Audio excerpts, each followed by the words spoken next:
Endelea. Mstari wa 3. Si mtu wa kuzoelea ulevi, si mpiga watu, bali awe mpole, si mtu wa kujadiliana, wala sio mwenye kupenda fedha, mwenye kusimamia nyumba yake vema, ajuaye kutiisha watoto katika ustahivu. Yaani mtu asiyejua kusimamia nyumba yake mwenyewe atalitunzaje kanisa la Mungu? Wala asiwe mtu aliyeongoka karibu, asije akajivuna akaanguka katika hukumu ya ibilisi.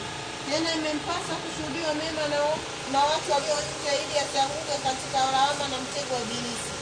Vivyo hivyo mashemasi na wewe wastaifu, si wenye kauli mbili, si watu wa kutumia mvinyo sana. Tunaona pale kuhusu maaskofu, nimekuambia kuhusu na wachungaji na viongozi wote wanayesimamia kanisa, awe mtu asiyezoelea nini? Ulevi. Bila shaka neno hilo watu wanaielewa vibaya. Neno hilo kwenye asili ambayo ilitafsiriwa ikitoka, ina maana ya kuwa asiwe mtu ambaye anakaribia kuwa karibu na nini? Na kileo. Ina maana asiwe mtu anayekunywa pombe. Na pia kumbuka ya kuwa awe ni mtu anayeweza kutunza nyumba yake. Kama nyumba yako huwezi kuitunza vizuri, utatunzaje kanisa la Bwana? So watu wa Mungu, vigezo hivyo viko wazi kabisa.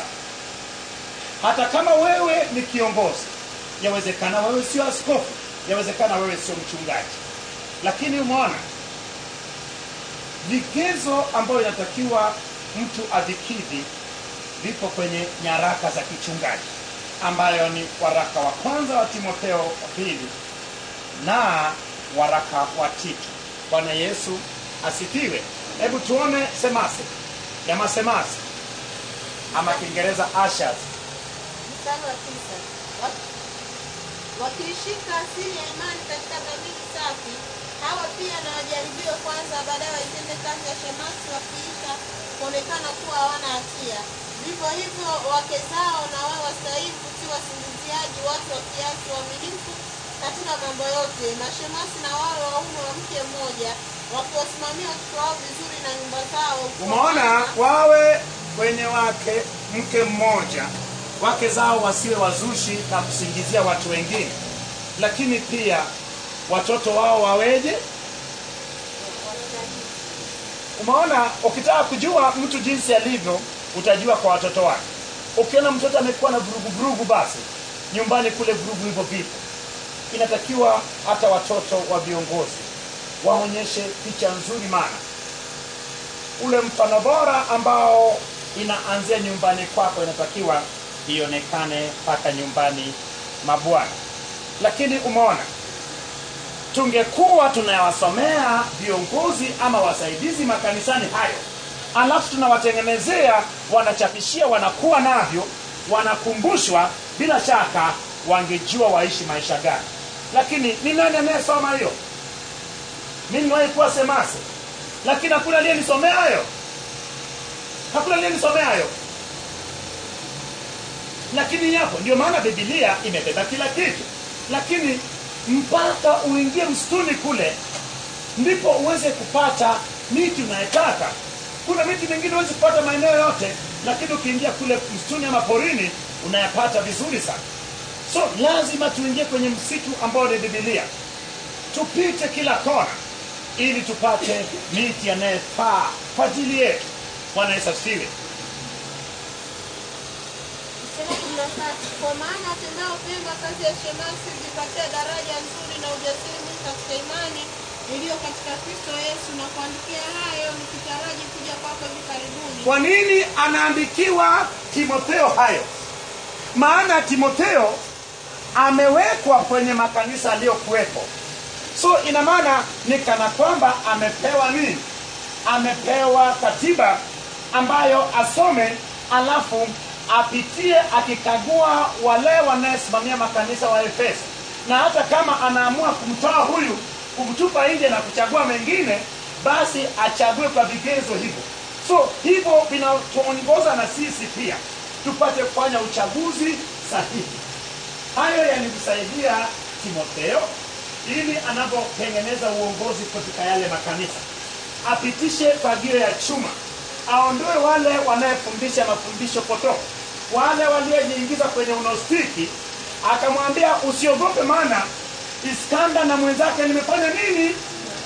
Ukiona wanaleta vya kuleta, fanya nini? Tupa nje, alafu vigezo vipo, tupa jicho huku na huku. Usiogope mzee, na asipo mtu wa kuchezea ujana wako, maana alikuwa ni kijana anapewa mamlaka, maana alikuwa kijana alafu kaoga kidogo. Bwana Yesu asifiwe.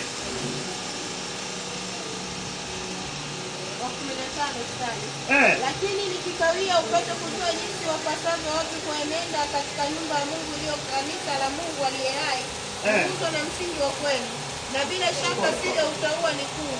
Mungu alidhihirishwa katika mwili, akajulikana kuwa na haki katika roho. Mungu alidhihirika katika mwili, akafanya nini? Akaonekana kuwa na haki katika roho. Akaonekana. Haki ya Yesu ilionekana wakati gani? Wakati ambapo Yesu aliubeba dhambi zetu. Alikufa pale msalabani, akazikwa siku ya 3. Akafanya nini? Akafufuka. Endelea. Akaonekana na malaika, akahubiriwa katika mataifa, akaaminiwa katika ulimwengu, akachukuliwa juu katika utukufu. Sura ya 3. Bwana Yesu asifiwe. Amen. Mtu mmoja washe pale.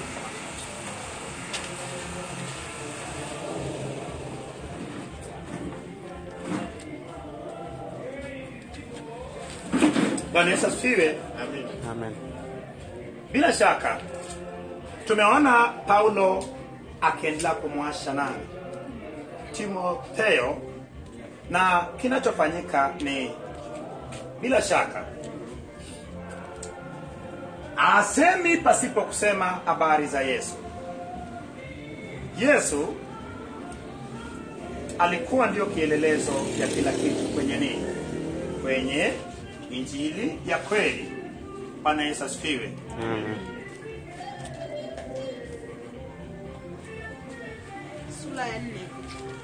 Sura ya 4 ni mafundisho kwa Timotheo. Tumeona pale Paulo akimwandikia Timotheo vigezo vile. Bila shaka vigezo hivyo Timotheo alikuwa na vigezo hivyo. Lakini wale viongozi ambao walikuwepo huko walikosa vigezo hivyo. Lakini kwa sababu Paulo alikuwa anajiandaa, maana alijua kabisa kufa kwake nayo nakaribia, na alijua kwa sababu Timotheo bado ni mdogo, lakini anayo bado nafasi ya kupata kufanya nini? Ya kuendeleza kufundisha watu na kuinua watu juu. Bwana Yesu asifiwe. Hebu twende kwenye sura 4 tuone mafundisho ambayo Paulo aliendelea kumfundisha Timotheo, lakini kwenye nini? Kwenye huo waraka.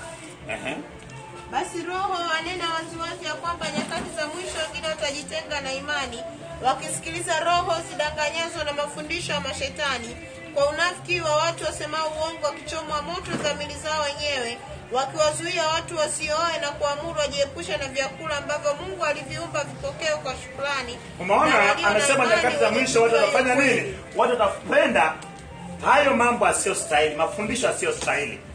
Kama unavyojua sasa hivi watu wengi wamependa mafundisho ya kufarijiwa na kutiwa moyo, lakini mafundisho ambayo yanamkanya mtu na kumwambia acha kutenda dhambi utaenda motoni, watu hawapendi. Ndio maana nasema hivi, watu wa Mungu, ndio nyakati zenyewe hizi.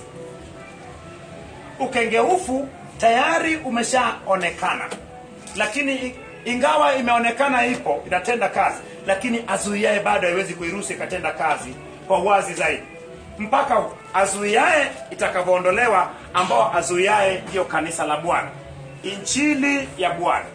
Ndio maana watu wa Mungu usiogope, maana Bwana bado yuko pamoja na watu wake. Kwa maana kila kiumbe cha Mungu ni kizuri, wala hakuna cha kukataliwa kama kikipokea kwa shukrani, kwa kuwa kimetakaswa kwa neno la Mungu na kwa kuomba. Wakumbushe ndugu mambo hayo, nao utakuwa mtumishi mwema wa Kristo Yesu. Umeona, akumbuke ndugu.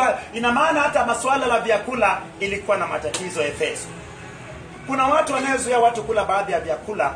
Watu wa Mungu, neno la Mungu alina kitu kinachoitwa nini? Masharti.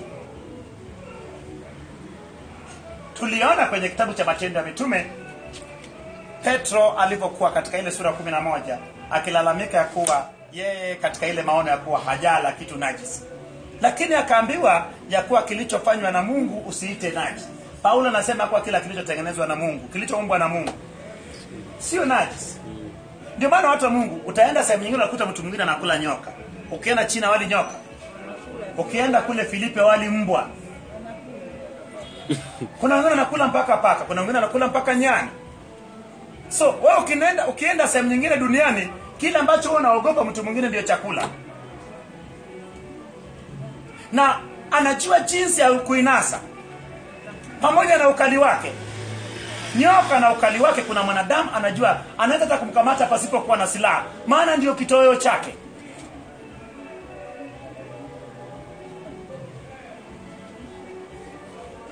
Kwa mtu anayekula ale, amina. Kwa mtu asiyekula na asile, amina. Lakini injili ifanye nini? Isonge mbele. Isonge mbele. Na mafundisho mazuri yale uliyofuata, bali hadithi za kizee zilizokuwa za dini usikatae, nao ujizoeze kupata utauwa, kwa maana kujizoeza kupata nguvu za mwili kwa faa kidogo, lakini utauwa ufaa kwa mambo yote, yani unayo afanye nini sasa na hayo utakaokopa baadaye. Ajiepushe na hadithi zisizo za dini. Umeona hadithi za kizee na maana zilikuwepo, hata sasa hivi zipo. Hadithi za kizee na zisizo za kidini zimejaa sasa hivi. Hata mimi nasema hata stories zisizokuwa za kimungu watu wa Mungu. Kuna stories zingine ambazo zinamtia mtu dhambini moja kwa moja. Epukana na hayo mambo yasiyostahili.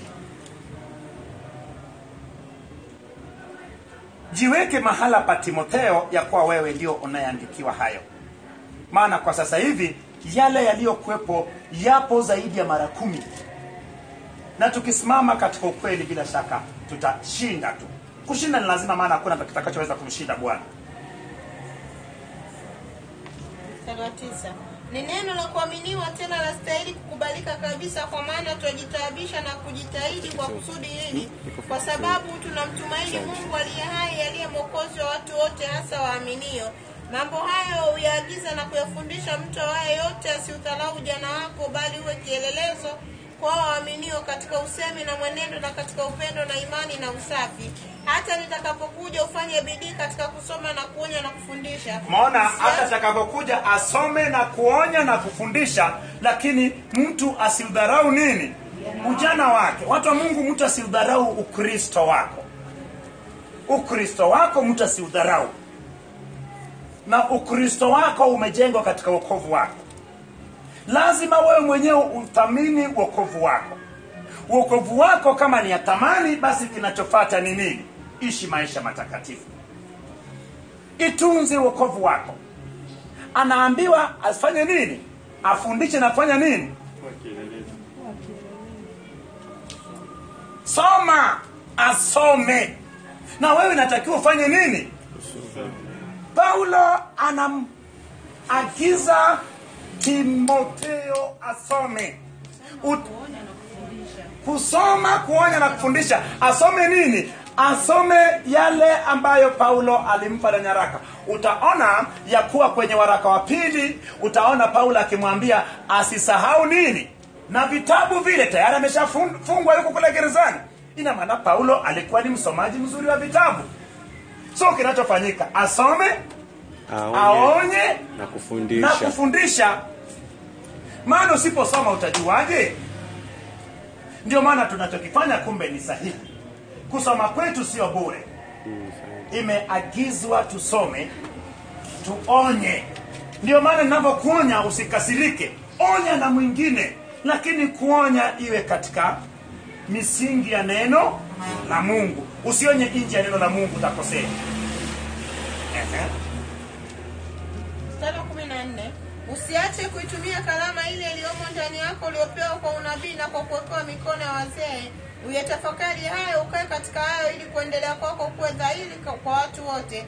Jitunze nafsi yako na mafundisho yako, dumu katika mambo hayo, maana kwa kufanya hivyo utajiokoa nafsi yako na wale wakusikiao pia. Bila shaka Timotheo kazi yake ina maana aliambiwa nini? unabii na karama bila shaka. So kinachofanyika, anaambiwa aitunze na aiangalie karama. Watu wa Mungu, katika neno la Mungu, kile ambacho Mungu amekupa itumie vizuri katika kujenga mwili wa Kristo. Anakumbushwa kile ambacho ilifanya awekewe mkono na wazee. Yawezekana ukafunzu ukawekewa mkono kwa ajili ya kumtumikia Mungu. Kumtumikia Mungu sio lele mama. Usifanye tu kwa ajili ya kufanya, lakini fanya kwa bidii zote, ukijua ya kuwa muda ni mfupi na tunahitaji kuhakikisha kila mtu anajua ukweli. Haiwezekani watu wakajua ukweli pasipo kuanza kwa wachache wengi. Bila shaka hata nchi yetu na mji wetu ulianza kujengwa miaka mingi, lakini bado unafanywaje? Lakini jinsi inavyozidi kujengwa ndio magorofa yanazidi kufanya nini? Yanazidi kujaa, majengo yanazidi kujaa. Tuende kwenye hiyo sura tuone kuhusu wajane na wazee. Pia ameandikiwa Paulo katika sura ya 5. Mzee usimkemee, bali muonye kama baba, na vijana kama ndugu, wanawake wazee kama mama, wanawake vijana kama maana alijua kabisa kuwa Timotheo ni mdogo bado, ni kijana mdogo. Atakapowakanya wale wazee, bila shaka patainuka upinzani na ugomvi. Ndio maana akasema vijana wakanya, lakini wazee wao wafanyeje? Usiwakemee bali awaonye. Ina maana waite pembeni waonye, lakini vijana wafanye nini? Wakemee. Mstari wa 3, waheshimu wajane walio wajane kweli kweli, lakini mjane akiwa na watoto au wajukuu, na wajifunze kwanza kuyatenda aliyo wajibu wao kwa jamaa zao wenyewe na kuwalipa wazazi wao, kwa kuwa hili la kubalika mbele za Mungu. Basi yeye aliye mjane kweli kweli ameacha peke yake, huyo amemwekea Mungu tumaini lake, anayehudumu katika maombi na sala mchana na usiku. Bali yeye asiyejizuia nafsi yake amekufa ingawa yu hai. Mambo haya pia uyaagize ili wasiwe na lawama, lakini mtu yoyote asiyewatunza walio wake, yani wale wa nyumbani mwake hasa, ameikana imani, tena ni mbaya kuliko mtu asiyeamini. Mjane asiandikwe isipokuwa umri wake umepata miaka 60, naye amekuwa mke wa mume mmoja, naye ameshuhudia. Umeona, palikuwa na desturi ya kuandika wajane kama kanisani, maana enzi hizo serikali haikuwa imetengeneza masuala kama ya mafao, na kama kuna mafao ya waume zao kwa kipindi hicho. Na ndio maana kanisa ilikuwa ndio eneo la nini? Eneo la msaada kwa wajane. So palikuwa na desturi ya wajane kuandikwa majina kisha kuwapa msaada. Huu ulianzia kwa wale mitume wa Yesu walianza kanisa la Yerusalemu, walianza na jambo la kusaidia wajane. So ikaendelea. Lakini Paulo anasema ya kuwa kama hajafikisha miaka 60 mjane, na sio aliyekuwa na nini?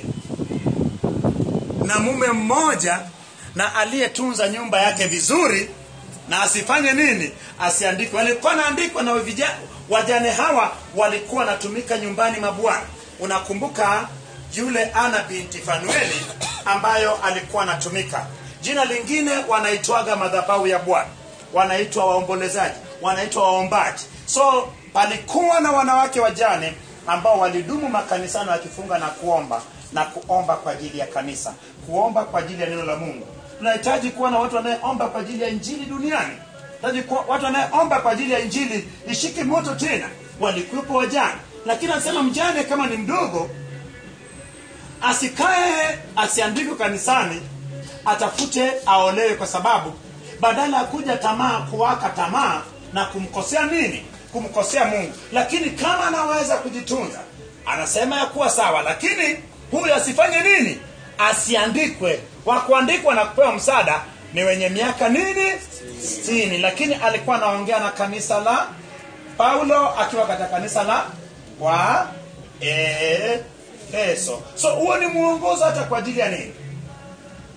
Kwa ajili ya wanani? Ya wamama ambao ni wajane. Bwana Yesu asifiwe. Yawezekana wamama, lakini hata wababa pia kuna wajane. Unaposema wagane. Kuna wagane. wagane. Bila shaka na wao wanahitaji kujitunza wakiwa katika umri mdogo. Wafanye nini? Waoe. Lakini kama umri umependa sio baya. Hebu twende. Naye ameshuhudiwa kwa matendo mema, ikiwa amelea watoto, ikiwa amekaribisha wageni, ikiwa ameosha takatifu miguu, ikiwa amewasaidia watesoa, ikiwa amefuata kwa bidii kila tendo jema. Bali wajane walio vijana ukatae kuandika hao, maana akizidiwa na tamaa kinyume cha Kristo ataka kuolewa. Nao wanahukumu kwa kuwa wameiacha imani yao ya kwanza. Tena pamoja na hao jifunza kuwa wavivu, wakizunguka nyumba kwa nyumba, wala si wavivu tu, lakini ni wachongezi na wadadisi, wakinena maneno yasiyowapasa. Basi napenda wajane ambao si wazee waolewe, wazao watoto, wawe na madaraka nyumbani, ili wasimpe adui nafasi ya kulaumu, kwa maana wengine wamekwisha kugeuka na kumfuata Shetani. Mwanamke aminie akiwa ana wajane na wasaidie mwenyewe kanisa liselemewe, ili liwasaidie wale walio wajane kweli kweli. Wazee watawalao vyema na wahesabie kustahili heshima maradufu, hasa wao jitabishao kwa kuhutubu na kufundisha. Kwa maana andiko lasema, usimfunge kinywa ng'ombe apurapo nafaka, na tena mtendakazi astahili ujira wake. Usikubali mashtaka juu ya mzee, ila kwa vinywa vya mashahidi 2 au 3. Wale wadumuo kutenda dhambi wakemee mbele ya wote, ili na wengine waogope. Wale wadumuo kutenda dhambi ufanye nini? Wakemee mbele ya wote, ili na wengine waogope. Ndio maana mimi nakuwa nimeshikilia andiko hilo. Kwa nini nakembeaga watu mbele ya watu? Ili wengine wafanye nini? Waogope. Natumiaga andiko hilo. Lakini anasema mzee anayestahili kupandishwa cheo na pandishwe. Sio wazee tu, lakini neno hilo ni kwa ajili ya waangalizi. Yawezekana ni mchungaji, yawezekana ni semase, yawezekana ni hata mchungaji kiongozi. Akitenda vyema, akama anastahili kupandishwa ngazi ama cheo, na apandishwe. Lakini katika uonyaji, ukemeaji, kemea mtu. Kuna wakati mwingine kukemea mtu mbele ya watu huleta faida. Wengine huogopa na kubadilika na kuanza kuishi maisha yanayompendeza Mungu. Usimuonee mtu aibu ametenda vibaya. Lakini akitenda vizuri mtu, naye pia usimbanie ashindwe kupata anachotakiwa kupata kwa sababu ya kutotaka kufanya hivyo. Mstari 21. Na kuagiza mbele za Mungu na mbele za Kristo Yesu na mbele za malaika wateule, uyatende haya pasipo kuhukumu kwa haraka. Usifanye neno lolote kwa upendeleo, usimwekee mtu mikono kwa haraka, wala usishiriki dhambi za watu wengine, ujilinde nafsi yako. Umeona, ina maana atende kwa haki, asitende kwa dhulma, na asikimbie kuwekea watu nini? Mikono. Sio kila mtu mkuwekea mkono. Lakini pia katika uongozi sio kila mtu tu haraka umeshamwekea mkono kuwa kiongozi. Lakini anasemaje? Anasema asishiriki dhambi za wengine. Hii ndio ilikuwa inanitesa hivi karibuni. Nashiriki dhambi za wengine. Usishiriki dhambi za wengine, utashindwa kumsaidia mtu. Ndio, pamoja na kumsaidia mtu, usipatane naye kiasi kwamba ushiriki dhambi. Watu wengi wanapata matatizo kwa sababu hayo ni mavuno ya mabaya waliyotenda miaka mingi iliyopita. So mtu anapokula mavuno yake, acha afanye nini? Acha atafune vizuri.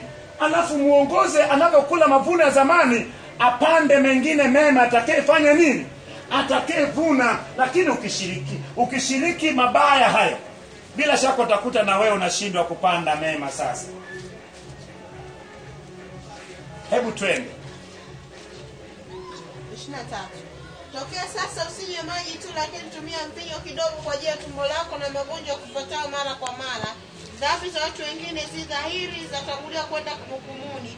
Wengine dhambi zao zawafuata. Vivyo hivyo matendo yaliyo mazuri ya dhahiri, wala yale yasiyo dhahiri hayawezi kustirika.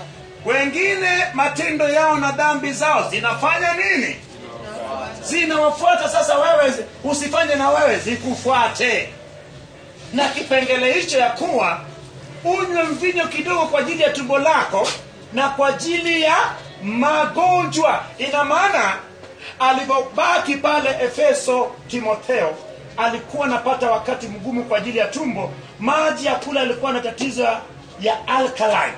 So tatizo la alkaline ina maana inasuluhishwa na ethanol ambao ni mvinyo. Unapotumia mvinyo, zamani hapakuwa na mgawanyiko wa mvinyo aina gani. So ina maana ile ilikuwa kwa ajili kama dawa ya kusaidia tumbo. Kama alikuwa anakunywa Paulo na yeye anakunywa, palikuwa na sababu gani ya kubembelezwa kuwa asisite kufanya nini? Kunywa. Ina maana hawakuwa na desturi ya Paulo ama yeye kunywa. Maana kama walikuwa na desturi ya kunywa, kama wengine wanavyosema mpaka wanakunywa wine makanisani kwa bidii, wanakunywa na kulewa kabisa, wanakosea, kwa sababu hapakuwa na sababu ya Paulo kumbembeleza Timotheo na kumfundisha kwenye barua ya kuwa bila shaka Paulo alisikia tatizo aliyekuwa nayo Timotheo kutokana na maji. Ndio maana naambiwa anywe kidogo kwa ajili ya tumbo lake na kwa ajili ya magonjwa. So ukisoma Biblia usiongeze usipunguze, iseme jinsi ilivyo. So mtu anaposoma hapo mwambie kwa nini kwa ajili ya tumbo na magonjwa.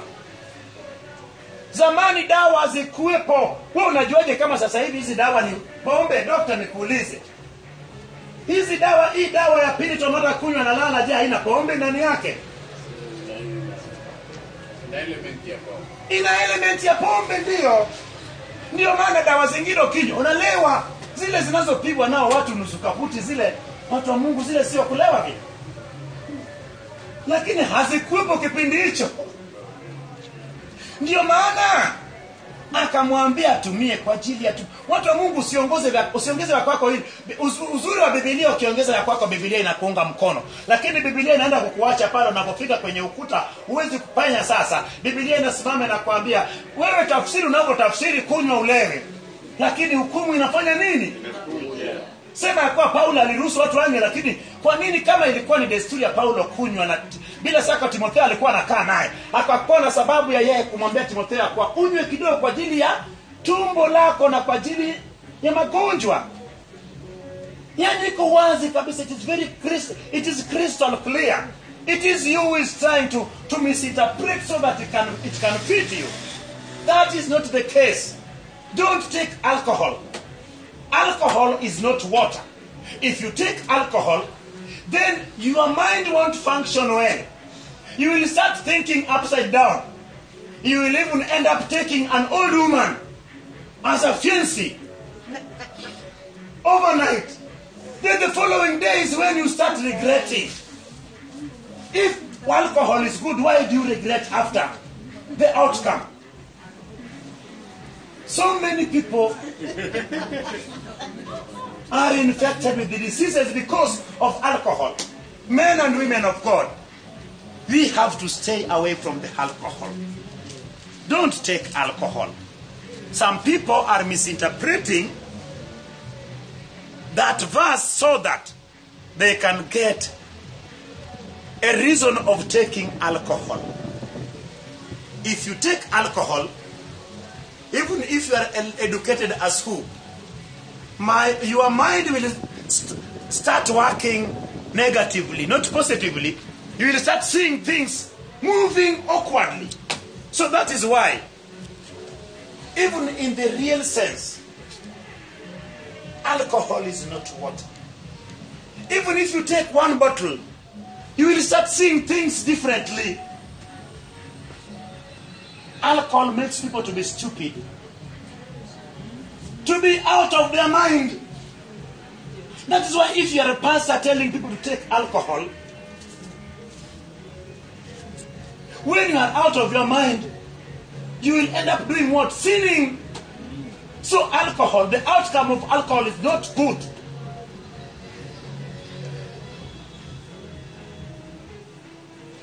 Hebu tusome sura ya 6 tumalize.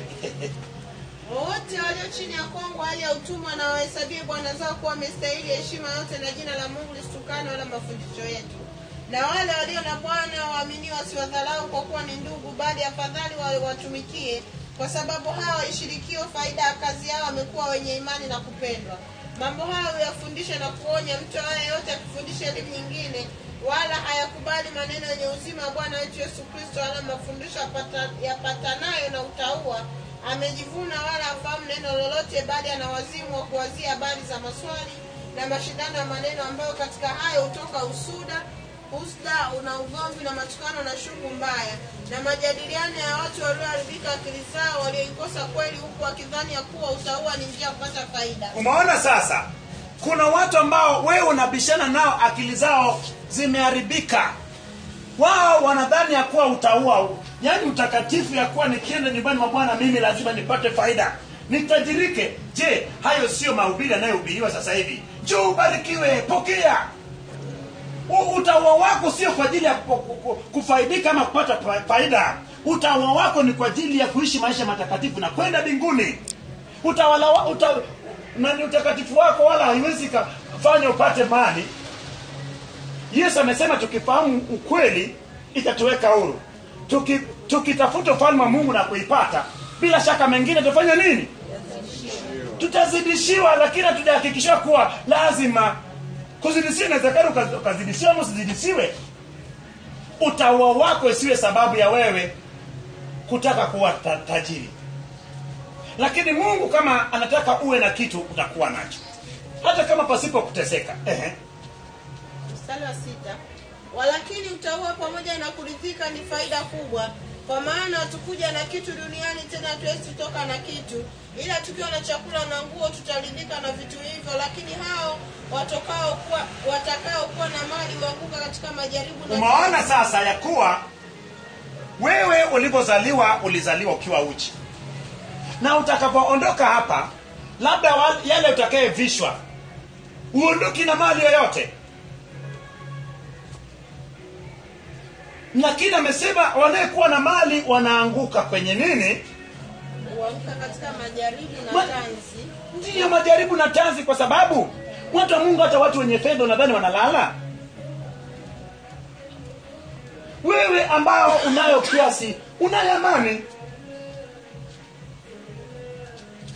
Na tamaa nyingi zisizo na maana zenye kudhuru ziwatosazo wanadamu katika upotevu na uharibifu. Maana shina moja la mabaya ya kila namna ni kupenda fedha, ambayo wengine hali wakitamani hiyo wamefarakana na imani na kujichoma kwa maumivu mengi.